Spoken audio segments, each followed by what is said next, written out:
আজকে বৃষ্টির দিন, তাই ঝাল ঝাল কিছু খেতে মন চাইছিল।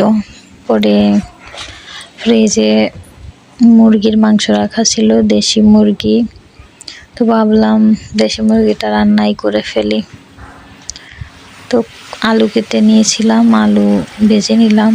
তারপরে টমেটো আর পেঁয়াজ একসাথে ভেজে নিচ্ছি। 4টা কাঁচামরিচ দিয়ে দিলাম, নেড়ে চেড়ে মশলাটাকে সুন্দর মতো ভেজে নিলাম। ভাজা শেষ। এবার এই পেঁয়াজ, আদা আর রসুন বাটা একসাথেই বেটে নিয়েছি, ওইটা দিয়ে দিলাম মশলা। এবার জল এড করে দিব।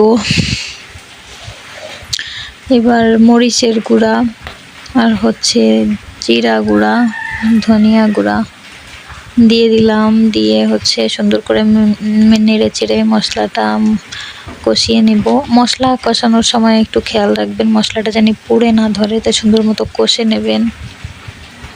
তারপরে মাংস দিয়ে দিলাম। এবার মাংসটা মশলার সাথে মিশায় নেব নেড়ে চেড়ে।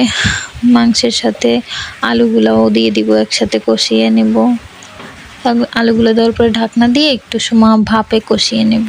এবার ঢাকনাটা খোলার পরে একটু নেড়ে দিব, তলে পুড়ে না ধরে তার জন্যে। দেখেন মাংস থেকে জল ছেড়ে দিছে।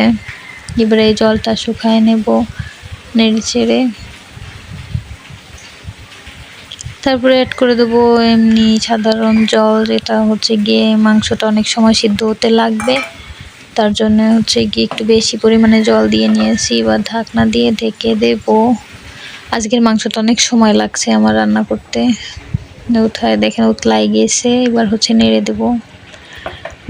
জল শুকায় নিচ্ছি, দেখুন ফাইনাল লুক। জল শুকানোর পরে এতটুকুনি ঝোলই রেখে দেব, বেশি শুকাবো না। এবার নামায় নিব। নাড়াচাড়া দিয়ে দেখেন আমার ফাইনাল লুক। মাংসটা খেতে অনেক টেস্টি হয়েছিল, অনেক সময় ধরে কুক করছি তো নরম হয়ে গেছিল সুন্দর।